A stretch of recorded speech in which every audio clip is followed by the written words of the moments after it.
29 janvier. Lévitique, chapitre 1er, chapitre 2, chapitre 3. L'Éternel appela Moïse de la tente d'assignation. Il lui parla et dit, « Parle aux enfants d'Israël et dis-leur, lorsque quelqu'un d'entre vous fera une offrande à l'Éternel, il offrira du bétail, du gros ou du menu bétail. Si son offrande est un holocauste de gros bétail, il offrira un mâle sans défaut. Il l'offrira à l'entrée de la tente d'assignation devant l'Éternel pour obtenir sa faveur.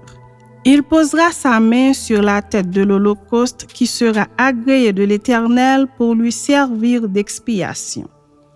Il égorgera le veau devant l'Éternel et les sacrificateurs, fils d'Aaron, offriront le sang et le répandront tout autour sur l'autel qui est à l'entrée de la tente d'assignation. Il dépouillera l'holocauste et le coupera par morceaux. Les fils du sacrificateur Aaron mettront du feu sur l'autel et arrangeront du bois sur le feu. Les sacrificateurs, fils d'Aaron, poseront les morceaux, la tête et la graisse sur le bois mis au feu sur l'autel. Il lavera avec de l'eau les entrailles et les jambes, et le sacrificateur brûlera le tout sur l'autel. C'est un holocauste, un sacrifice consumé par le feu, d'une agréable odeur à l'Éternel. Si son offrande est un holocauste de menu bétail, d'agneau, de chèvre, il offrira un mâle sans défaut. Il l'égorgera au côté septentrional de l'autel devant l'Éternel. Et les sacrificateurs, fils d'Aaron, en répandront le sang sur l'autel tout autour. Il le coupera par morceaux, et le sacrificateur les posera avec la tête et la graisse sur le bois mis au feu sur l'autel. Il lavera avec de l'eau les entrailles et les jambes, et le sacrificateur sacrifiera le tout et le brûlera sur l'autel. C'est un holocauste, un sacrifice consumé par le feu d'une agréable odeur à l'Éternel. Si son offrande à l'Éternel est un holocauste d'oiseaux, il offrira des tourterelles ou de jeunes pigeons. Le sacrificateur sacrifiera l'oiseau sur l'autel, il lui ouvrira la tête avec l'ongle et la brûlera sur l'autel et il exprimera le sang contre un côté de l'autel. Il ôtera le jabot avec ses plumes et le jettera près de l'autel vers l'orient dans le lieu où l'on met les cendres. Il déchirera les ailes sans les détacher et le sacrificateur brûlera l'oiseau sur l'autel sur le bois mis au feu. C'est un holocauste, un sacrifice consumé par le feu d'une agréable odeur à l'Éternel. Chapitre 2. Lorsque quelqu'un fera à l'Éternel une offrande en don, son offrande sera de fleurs de farine. Il versera de l'huile dessus et il y ajoutera de l'encens. Il l'apportera au sacrificateur, fils d'Aaron. Le sacrificateur prendra une poignée de cette fleur de farine arrosée d'huile avec tout l'encens et il brûlera cela sur l'autel comme souvenir. C'est une offrande d'une agréable odeur à l'Éternel. Ce qui restera de l'offrande sera pour Aaron et pour ses fils. C'est une chose très sainte parmi les offrandes consumées par le feu devant l'Éternel. Si tu fais une offrande de ce qui est cuit au four, qu'on se serve de fleurs de farine et que ce soit des gâteaux sans levain pétris à l'huile et des galettes sans levain arrosées d'huile. Si ton offrande est un gâteau cuit à la poêle, il sera de fleurs de farine pétries à l'huile sans levain. Tu le rompras en morceaux et tu verseras de l'huile dessus. C'est une offrande. Si ton offrande est un gâteau cuit sur le gril, il sera fait de fleurs de farine pétries à l'huile. Tu apporteras l'offrande qui sera faite à l'Éternel avec ces choses-là. Elle sera remise au sacrificateur qui la présentera sur l'autel. Le sacrificateur en prélèvera ce qui doit être offert comme souvenir et le brûlera sur l'autel. C'est une offrande d'une agréable odeur à l'Éternel.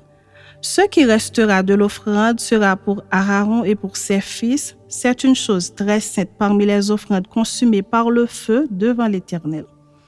Aucune des offrandes que vous présenterez à l'Éternel ne sera faite avec du levain, car vous ne brûlerez rien qui contienne du levain ou du miel parmi les offrandes consumées par le feu devant l'Éternel.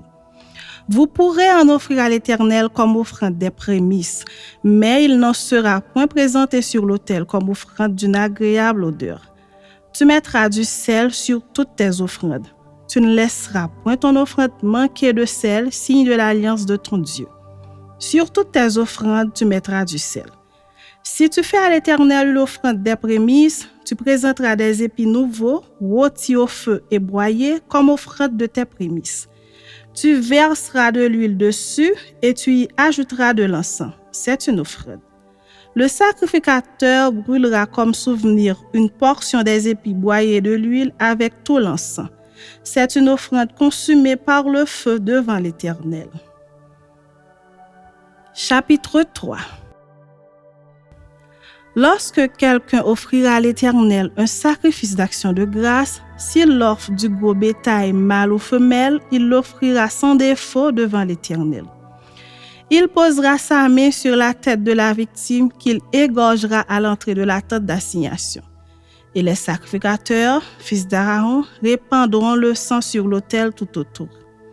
De ce sacrifice d'action de grâce, il offrira un sacrifice consumé par le feu devant l'Éternel.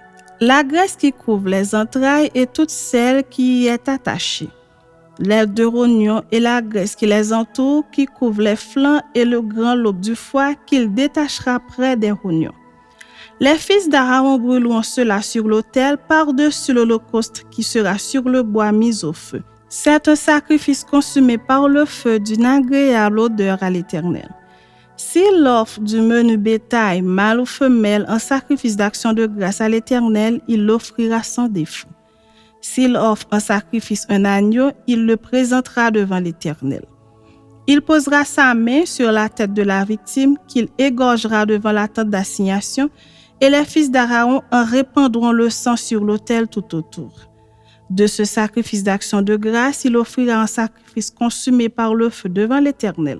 La graisse, la queue entière qu'il séparera près de l'échine, la graisse qui couvre les entrailles et toute celle qui y est attachée, les deux rognons et la graisse qui les entoure, qui couvre les flancs et le grand lobe du foie qu'il détachera près des rognons. Le sacrificateur brûlera cela sur l'autel, c'est l'aliment d'un sacrifice consumé par le feu devant l'Éternel. Si son offrande est une chèvre, il la présentera devant l'Éternel. Il posera sa main sur la tête de sa victime qu'il égorgera devant la tente d'assignation et les fils d'Aaron en répandront le sang sur l'autel tout autour.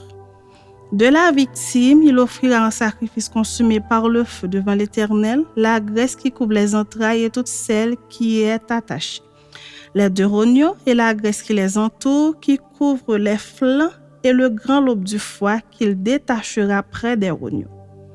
Le sacrificateur brûlera cela sur l'autel. Toute la graisse est l'aliment d'un sacrifice consumé par le feu d'une agréable odeur à l'Éternel.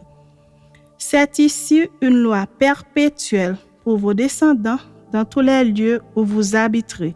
Vous ne mangerez ni graisse ni sang.